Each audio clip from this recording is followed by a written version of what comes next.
1945년 5월 전쟁이 끝났고 연합군이 항복했으며 아돌프 히틀러가 승리했습니다. 그리고 이것이 유럽을 위한 그의 계획입니다.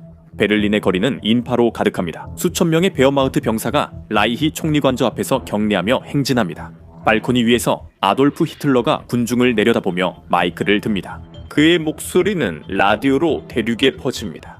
그는 새로운 유럽 질서를 선언하며 아리안 인종의 승리와 게르만 지배 시대의 시작을 외칩니다. 약한 혈통은 사라지고 강한 자들이 지구를 물려받을 것이라고 합니다. 그의 추종자들에게는 이것이 승리의 연설이지만 다른 모든 이들에게는 사형 선고와도 같습니다. 베를린의 색종이가 흩날리는 사이 명령이 이미 전달됩니다. 이는 축하가 아니라 점령이며 먼저 옛 정권을 제거해야 합니다. 연합국 지도자와 고위 인사들이 사슬에 묶여 뉘른베르크로 끌려가고 있습니다.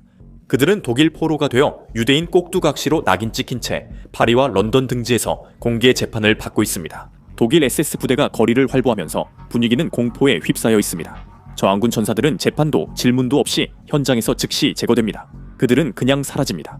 동부에서 수백만 명을 이동시키려는 계획에 대한 소문이 이미 돌기 시작했습니다. 폴란드와 러시아 등은 독일인 정착을 위해 슬라브인 등 열등 인종이 떠나도록 정화될 예정입니다. 유럽은 긴장 속에 있지만 이제 악몽이 시작됩니다.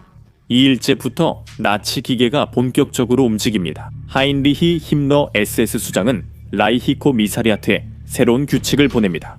옛 국경이 사라지고 유럽에 새 구역이 생깁니다. 지도가 다시 그려지는 동안 서방 지도부는 히틀러의 말에 따르는 꼭두각시로 교체되고 있습니다. 프랑스에서 필리프 피통의 비시 정권은 여전히 존재하지만 규모가 커지고 실질적 권력 없이 독일에 물자만 공급하는 하인 국가로 전락합니다. 오스왈드 모슬리가 지도자가 되고 왕실 가족은 추방되거나 감옥에 갑니다. 나치들은 사람들을 보는 독특한 시각이 있습니다.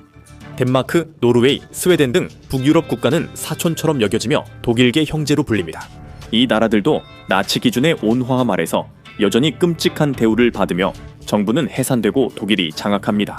노르웨이에서는 비트쿠드 키슬링 수상에게 승진이 주어지지만 베를린은 그가 말을 잘 듣는지 그의 모든 행동을 감시합니다. 동부에서는 온화한 대우 없이 상황이 매우 잔혹하며 우스트 총계획이라는 마스터 플랜이 시행됩니다. 이 계획은 말살을 위한 청사진입니다. 조사팀들은 폴란드와 옛 소련을 돌며 파괴될 마을에 표시를 합니다. 보르사에서는 이미 상황이 악화되고 있습니다. 총성이 울리고 원치 않는 사람들을 무작위로 제거하는 일이 일상적으로 벌어지고 있습니다. 자비는 과거의 일이며 옛 세계가 끝났음을 알리는 신호입니다. 3일째 오직 사람들을 제거하는 임무만을 맡은 SS 특수부대가 바이러스처럼 유럽 전역에 퍼졌습니다. 프랑스에서도 마찬가지입니다. 유대인 공동체는 이미 큰 고통을 겪었으나 이제 완전히 제거 대상이 되었습니다. 생존자들은 트롱시 수용소에 모였다가 폴란드행 기차에 실립니다. 벨기에와 네덜란드도 비슷하지만 네덜란드는 반전이 있습니다. 나치들은 네덜란드인이 동화될 수 있어 독일인처럼 행동하면 생존할 수 있다고 봤습니다. 일부 네덜란드인들은 독일화 프로그램에 강제로 참여하게 되는데 그곳에서 표준 독일어를 배우고 히틀러에게 충성을 맹세해야 하며 그렇지 않으면 처벌을 받게 됩니다. 서쪽이 변화하는 동안 동쪽은 더 단순하고 잔인한 기아 계획을 겪습니다. 그들은 우크라이나와 벨라루스 슬라브인들의 식량 배급을 줄여 수백만 명을 굶주리게 하면서도 식량을 절약하려다 했습니다. 독일 정착민들을 위해 사람들을 없애 농지를 확보하고 있습니다. 히틀러는 동부 영토 장관 알프레드 로젠베르크와 인종 계급 체계 확정을 위해 회담했습니다.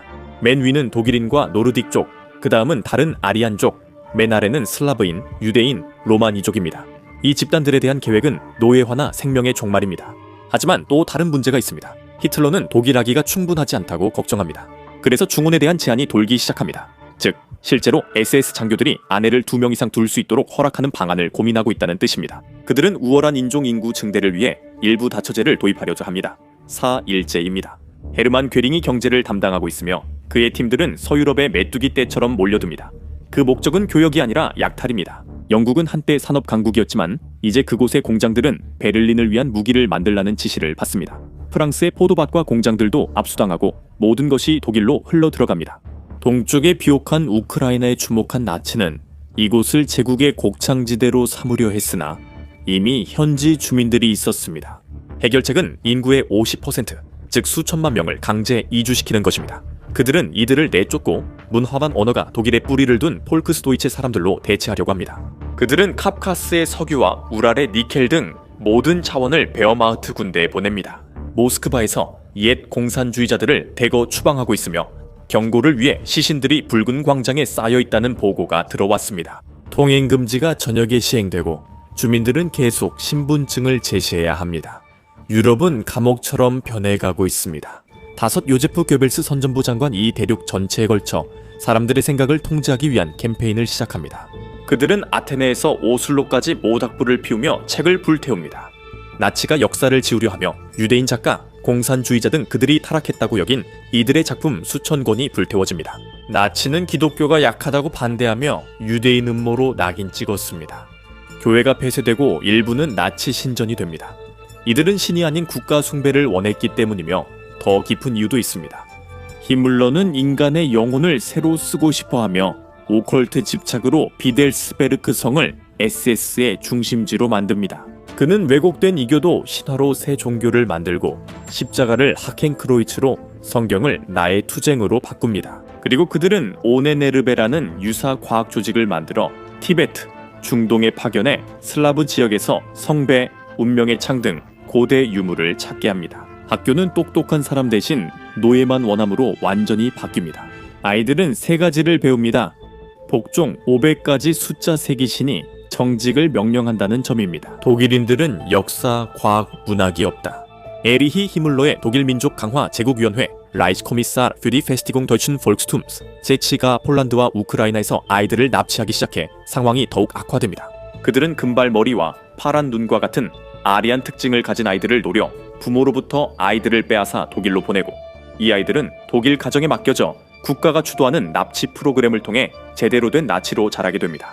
아직도 몰래 저항하는 사람들이 있지만 SS의 대응은 매우 잔혹합니다. 독일 병사 한 명이라도 다치면 그들은 마을 전체를 불태우며 순수한 공포로 지배합니다. 6일째와 7일째 승리 후 일주일이 지났지만 베를린의 행복은 사라지고 암울한 현실만이 남았습니다. 발트 3국은 인구 조사 후 리투아니아인 라트비아인의 85%를 부적합 판정해 시베리아로 강제 이주시킵니다. 서우크라이나 인구 65%가 추방이나 죽음을 겪으며 아돌프 히틀러는 게르마니아 건축 설계도를 살펴봅니다. 그가 베를린을 세계 수도로 재건하려는 계획입니다. 그는 성 베드로 대성당보다 큰 도메 대강당과 파리 개선문보다 3배 큰 승리의 아치를 설계합니다. 이는 모두 그의 자만심을 위한 것입니다. 하지만 이 건축물 아래에는 피가 흐릅니다. 아우슈비츠와 트레블링카 등은 유대인 학살 이전의 대량 학살 공장으로 확장되었고 지금은 슬라브인들을 대규모로 처리하고 있습니다. 이 기계는 24시간 멈추지 않습니다. 유럽은 지금 매우 어둡고 동부엔 기근이, 서부엔 강제노동 수용소가 많습니다. 첫 주가 끝나고 수백만 명이 이 주차의 고통을 겪고 있습니다. 날이 달로 바뀌자 계획들은 사악함을 넘어 광기로 변합니다. 총독부 계획 OST가 고조되며 폴란드의 총독부 지역이 러시아까지 확장됩니다. 폴란드인 75%를 제거하려고 수백만 명을 굶주리게 하거나 가스실로 보냅니다. 새로운 마을인 페어도르퍼 또는 방어 마을이 생겨나기 시작합니다. 적대적 지역에 세워진 요새로 300, 400가구의 중무장한 독일인 가족이 거주합니다. 이들은 현지인을 억압하고 땅을 경작합니다. 벨라루스에서는 인구 75%가 부적합해 많은 이들이 사라집니다. 히물러는 노동을 통해 슬라브인들을 쓰러질 때까지 도로와 다리 건설에 동원하라는 제거 명령을 내립니다. 서유럽도 안전하지 않습니다. 네덜란드인과 벨기에 플랑드르인은 디에츠란트로 합병되어 고유 문화화가 사라집니다. 프랑스는 여러 조각으로 나뉘고 브르타뉴는 괴뢰국, 알자스로레는 독일에 완전히 편입되어 프랑스는 붕괴됩니다. 아리안족이 아닌 사람들을 위한 최종 해결책에 대한 소문이 퍼집니다. 3주차와 4주차입니다. 우크라이나에서는 곡물 약탈로 소련 시대보다 심한 기근이 발생합니다. 발트 3국에서는 굶주림으로 3천만 명을 제거하려 합니다. 유전학이 새로운 집착이 되었습니다. 나치 의사들이 사람들을 돌아다니며 검사합니다. 만약 우수해 보이면 아이를 낳는 것이 허락되지만 그렇지 않으면 인구에서 나쁜 피를 제거하기 위해 강제로 불임 수술을 당합니다. 카프카스 산맥의 체체닌 등은 러시아인을 싫어해 약간의 자유를 얻고 나치들은 이들을 러시아 생존자 완충지대로 활용합니다. 조건이 있습니다. 그들은 먼저 지역 내 모든 유대인과 공산주의자를 제거해야 합니다. 계획은 더욱 극단적으로 변합니다. 아돌프 히틀러가 SS에게 여러 명의 아내를 두어 초인종을 만들라고 허락합니다. 그는 군대 정화를 위해 담배, 술, 고기까지 금지하려 했습니다. 채식, 금연, 금주하는 초인병 군대를 원했던 걸까요? 나치가 유열서의 모습을 마음에 들어하지 않아 그곳을 완전히 파괴하면서 유럽은 더욱 혼란에 빠집니다. 건물을 허물고 독일인 정착지를 세우며 주민들을 황무지로 내쫓습니다. 나치조차도 안전하지 않습니다. 지도부의 편집증으로 히틀러는 옛 라이벌의 유령을 의심하고 불충성 재판으로 고위 관리들마저 경계하게 만듭니다. 여름이 끝나가지만 상황은 개선되지 않고 1,000만 명의 게르만 정착민이 동쪽으로 몰려옵니다. 그들은 슬라브 가정 소유였던 농장을 물려받고 전 주인들은 이미 사라졌거나 강제 수용소에 있습니다. 러시아는 옛 이름을 부활시켜 사람들을 소수 부족으로 나눠 러시아인 정체성을 약화시키고 일부는 자신들이 한 민족이었다는 것도 있습니다. 그들은 모스크바를 오스곡으로 바꿔 튜튼족 도시로 만들자고도 제안합니다. 홀로코스트가 유대인 인구를 거의 제거한 후 그 범위는 로마니족과 장애인 등 다른 집단까지 체계적으로 확대되었습니다. 스페인과 포르투갈은 중립을 표방하지만 독일에 굴복해 대서양 섬을 해군 기지로 제공하고 경제적 식민지가 됩니다. 기근이 대륙을 휩쓸고 서방에서도 식량 배급이 줄어들어 겨우 연명하게 됩니다. 독일 함부르크에서 뉴욕시에 버금가는 초대형 항구 건설이 시작됐고 베를린에서는 게르마니아로의 변신은 수천 명의 독일인을 집에서 내쫓고 대리석 조각상을 씁니다. 6개월 사이 광기가 심해지고 총계획 OST가 대규모 계획을 가속화합니다. 전쟁 승리로 인해 그들은 러시아인들의 80%를 우랄 산맥 너머로 강제 이주시켜 대륙 규모의 눈물의 행진 속에서 수백만 명이 목숨을 잃게 만듭니다. 우크라이나 생존자들은 크림 반도로 이송되고 나치는 그곳을 대규모 고무 등 작물 플랜테이션으로 만듭니다. 서방에서 노예 노동을 이용해 영국은 강인한 영국 남성들을 동쪽으로 보내 노동자로 일하게 하면서 독일화되고 있습니다. 여성들을 위해서입니다. 영국과 독일의 혈통을 섞기 위해 여성들이 SS 장교들과 번식 프로그램에 참여하도록 권장된다는 사실은 충격적입니다. 동남 유럽의 헝가리, 루마니아, 불가리아 등은 독일이 자원을 빼앗고 군대를 무장 친위대에 통합해 완전히 착취당하고 있습니다. 유럽은 총알바디로 전락하고 일부 다처제가 정책이 되며 교회가 철거되고 기독교 휴일이 이교도 축제로 대체됩니다. 저항은 지하에서 이어지지만 나치들은 이를 이유로 파르티잔에게 화학 무기를 시험합니다. 첫 해 말 인구 손실이 2천만 명에 이르렀고 끝이 없습니다. 이 연차 철권 통치가 굳어지고 1946년 엔혼돈이 체계로 자리잡아 끔찍한 안정이 찾아옵니다. 게르마니아 제국은 북유럽을 병합해 핀란드를 지방으로 만들고 중립국 스웨덴을 강제 수용소 거점으로 바꿉니다. 동쪽에서 독일 지배자들은 거대한 지역을 만들고 현지 부족들은 분열되고 약해집니다. 그들은 러시아 유전을 이용해 거대한 해군을 운영하고 경제적으로 완전히 독립합니다.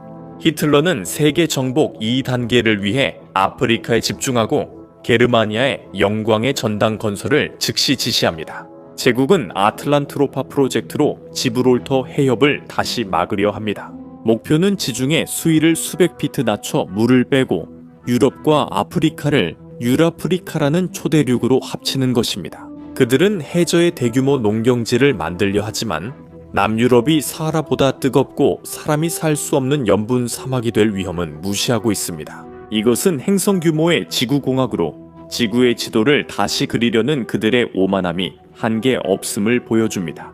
유럽에겐 완전한 파멸입니다. 기근으로 수천만 슬라브인이 사라지고 서구 문화가 말살되며 프랑스어 사용만으로도 체포됩니다. 로마니인 제거 후 생존자들은 불임시술을 당하고 대륙은 시신으로 가득합니다. 저항운동가들은 매일 게슈타포에 쫓기며 5년 차 이야기입니다. 1948년까지 이 끔찍한 일들은 전역으로 퍼지고 게네랄 플란 오스트 1단계가 거의 완료됩니다. 6천만 명의 비독일인이 추방 또는 제거되고 그 자리에 아리안 정착민이 요새화된 마을에 살게 됩니다. 도시들은 폐허에서 재건되고 미네네는 오벨리스크 타워가 함부르크는 구름을 뚫는 스카이라인이 등장합니다. 미래지향적이지만 수많은 희생 위에 세워졌습니다. 히틀러는 아시아, 미국과의 전쟁 대비를 위해 아리안 일부 다처제를 확대해 인구를 늘립니다. 유럽에서는 노예 노동 사망자가 1200만 명을 넘깁니다. 매년 그들은 대규모 유전학 실험을 벌이고 서유럽인들에게 강제 불임 시술과 대규모 아동 납치를 시행합니다. 기독교는 완전히 금지되고 히틀러를 신처럼 숭배하는 피오르 신앙으로 대체됩니다. SS가 과도하게 확장되며 내부 균열과 반란이 발생하자 그들은 가스실로 불복종 병사들을 제거합니다. 1950년대, 50년대가 되자 새로운 질서는 굳어지고 공포가 일상이 됩니다. 동유럽은 완전히 독일화되어 살아남은 슬라브인들은 글을 읽지 못하고 자신의 역사도 모르는 문맹 하인으로 전락합니다. 서방의 꼭두각시 국가들은 분열되고 부르고뉴라는 완충지대 국가가 합병됩니다. 나치는 아조레스 제도의 기지를 세우고 미국과의 대결을 준비하며 이탈리아와 아프리카를 분할합니다. 하지만 유럽은 기근, 질병, 숙청으로 5천만 명이 희생되며 돌이킬 수 없이 붕괴됩니다. 계획은 대륙 이름 변경, 생물학적 초인병사 창조, 인류 강화를 위한 영원한 전쟁 제한 등 극단적으로 치닫습니다. 히틀러는 산속 자택에서 나이를 먹으며 히물러에게 권한을 넘기지만 정권 내부는 부패로 썩어갑니다. 한때 활기차고 다양한 문화로 가득했던 대륙은 이제 거대한 묘지가 되었습니다. 1960년대와 그 이후 1960년대에 이르러 유럽은 디스토피아적인 요새가 되어버립니다. 나치는 자급자족을 달성했지만 그 결과 숲이 파괴되고 강이 노예노동 공장에 의해 오염되었습니다. 이 광기는 3단계, 즉 미국과의 전쟁 준비에서 절정에 이릅니다. 그들은 뉴욕에 핵폭탄을 투하하려고 아메리카 폭격기를 개발합니다. 그들은 아시아를 황화론이라 부르고 중국 정복 후 일본을 배신하려 합니다. 하지만 과도한 팽창이 반란을 불러오고 연합국의 비밀에서 훔친 핵무기가 만들어지면서 전 세계가 폭발할 위험이 커지고 있습니다. 유럽은 자만의 상징으로 남아 있습니다. 그곳은 갈등이 끊이지 않았고 계획들이 악으로 변해 인류의 빛을 꺼뜨릴 뻔한 곳입니다. 이곳은 회색 콘크리트, 검은 제복, 그리고 유혈 사태의 세계입니다. 이제 히틀러 치에서의 삶이 실제로 어땠는지 보러 가거나 아니면 이 영상을 클릭해보세요.